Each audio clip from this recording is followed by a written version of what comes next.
We set out today with the intentions of doing some chainsaw milling, and the weather has other ideas.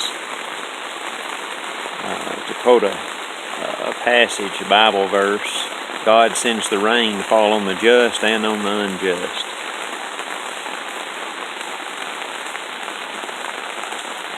So I sawed one board that puts us at board 51 and rain set in.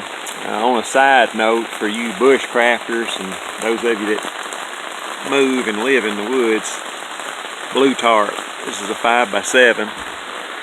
I've got a full-size truck toolbox, a 36-inch Alaskan chainsaw mill, and myself.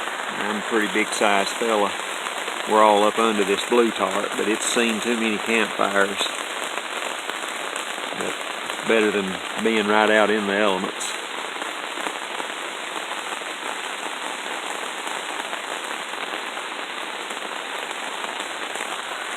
Enjoying the rain. Thank you for watching.